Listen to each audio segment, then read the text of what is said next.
का कार्यक्रम पहले से तय था, उससे पहले बीजेपी के सभी बड़े नेता पहुंच गए अवंतीबाई प्रतिमा जी की माल्यार्पण करने। वीरांगना अवंतीबाई लोधी का सम्मान सभी को करना चाहिए और सरकार के लोगों को विशेष इसलिए करना चाहिए कि संसाधन उन्हीं पर है। पीढ़ी का समाज अपने तमाम ऐसे महापुरुषों को और उनके योगदान को अगर पहचानेगा तो समाज और एकता बढ़ेगी और थोड़ा सा अभी मुख्यमंत्री जी आए थे, उन्होंने उनको रानी लक्ष्मीबाई बता दिया। काउंट किया गया तो हमारे में प्रत्याशी 51 वोटों से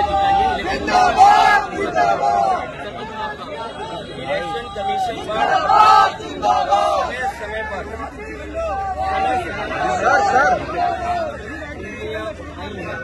थोड़ा नीचे करो। और चाहे वो प्रधानी का चुनाव हो, विधानसभा का चुनाव हो, लोकसभा का चुनाव हो या अन्य चुनाव हो, ये इलेक्शन कमीशन की जिम्मेदारी बनती है कि निष्पक्ष चुनाव हो। निष्पक्ष चुनाव के साथ साथ इलेक्शन कमीशन की इंस्टीट्यूशन में लोगों को और भरोसा बढ़े। इधर जो हम लोग देखते हैं कि इलेक्शन कमीशन के जो फैसले हैं, इलेक्शन कमीशन का जो काम करने का तरीका है, उससे लोग संतुष्ट नहीं हैं। अब विश्वास पैदा हुआ है। अभी हाल ही में जो वोट चोरी, वोट डकैती को लेकर के बड़े पैमाने पर देश को इंडिया गठबंधन और अन्य दल है, उन्होंने कोशिश की और उसका परिणाम ये हुआ कि सुप्रीम कोर्ट को ही उन बातों को मानना पड़ा जो विपक्ष कह रहा था। इलेक्शन कमीशन पे कई बार उंगली उठी है और यूपी के चुनाव में तो न जाने कितनी बार उंगली उठी है। ये तो पहला फेज था कि जहां हम अपना वोट बचा सकते हैं, अपनी वोटर लिस्ट में शामिल कर सकते हैं। ये पहला चरण है। लेकिन इसके बाद जो प्रशासन काम करता है, सरकारें जो काम करती हैं, उस पर इलेक्शन कमीशन कोई कार्रवाई नहीं करता।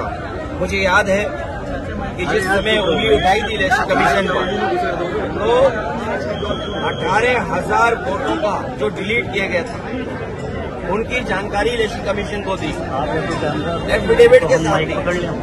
लेकिन अभी तक इलेक्शन कमीशन ने एक भी अधिकारी के खिलाफ कार्रवाई नहीं की। अगर एक भी अधिकारी के खिलाफ कार्रवाई हो जाए, मतलब अधिकारी के खिलाफ इलेक्शन कमीशन कर दे कार्रवाई, तो मैं समझता हूँ कहीं भी वोट चोरी, वोट डकैती या इस तरह की लूट नहीं होगी। सर, आजादी के इतने दिन ये हारा कैंडिडेट सुप्रीम कोर्ट के सामने जीत रहा है, क्या मालूम? देखिए, इलेक्शन मशीन पर हमेशा सवाल खड़े होते हैं। टेक्नोलॉजी या इतनी फुल प्रूफ हो कि उससे बेईमानी न हो सके। कई बार लोग वोट डाल करके आते हैं ईवीएम में और पता लगता है उन्हीं का वोट 0 निकला। ये भी खबरें हम लोगों ने सुनी है। ईवीएम में पहले से वोट पड़ा हुआ, इसकी भी खबर सुनी है। ईवीएम के इतने महीनों रखने के बाद बैटरी पूरी चार्ज कैसे दिखती है, इस पे भी सवाल खड़ा हुआ।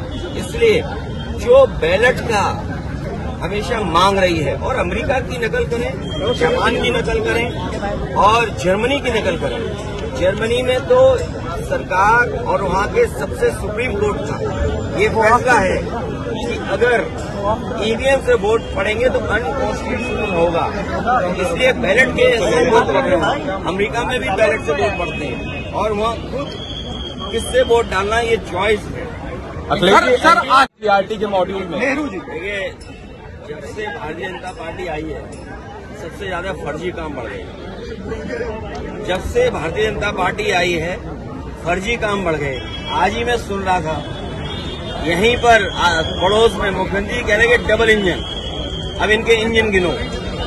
मेयर एक इंजन, सांसद दूसरा इंजन, सांसद जी मंत्री हैं तो उनका भी एक इंजन छोटा सा, और प्रधानमंत्री वो इंजन, मुख्यमंत्री वो इंजन, डिप्टी सीएम वो इंजन, डिप्टी सीएम और एक और। तो कितने इंजन है बताओ, कितने इंजन? और क्या कह रहे हैं कि डबल इंजन की सरकार। सच्चाई ये है कि न जाने कितने इंजन है, न जाने कितने इंजन है जो एक दूसरे को अब टक्कर मार रहे हैं। तो जब से भारतीय जनता पार्टी आई है, फर्जी काम बहुत बढ़ गया है। सर, मैंने आपसे कहा कि बीजेपी, इनकी कोई विचारधारा नहीं है। बीजेपी की एक विचारधारा है कुर्सी पर बने रहना। और आपको मैंने कल भी कहा, फिर कहता हूँ, बात को फिर दोहराता हूँ, आप सब जानते हो। बीजेपी ने ये कहा जब उनकी पार्टी का गठन हुआ कि वो सोशलिस्ट रास्ते पे चलेंगे, सेकुलर रास्ते पे चलेंगे। क्या आज वो सेकुलर रास्ते पे चल रहे हैं? क्या भेदभाव नहीं है उनके अंदर, उनकी विचारधारा के अंदर? और सोशलिस्ट रास्ते में चलने की बात कही, क्या सबसे ज्यादा उद्योगपतियों को, बड़े लोगों को नहीं बढ़ावा दे रहे? आज गरीब और खासकर पीडीए, पिछड़ा, दलित, आदिवासी, इनके साथ जिस पैमाने पर भेदभाव हो रहा है, वहाँ पर हम लोग कल्पना नहीं कर सकते।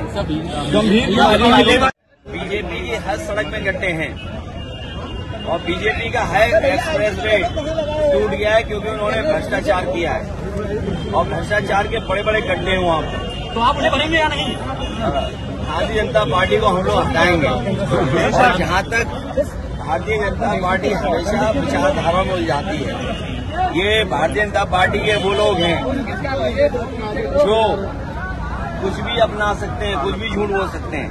अब सोचिए, लाल किले पर किसकी तारीफ कर रहे थे? सोचिए आप, लाल किला जो बना हुआ है वो किसने बनवाया है? मुगलों ने बनवाया।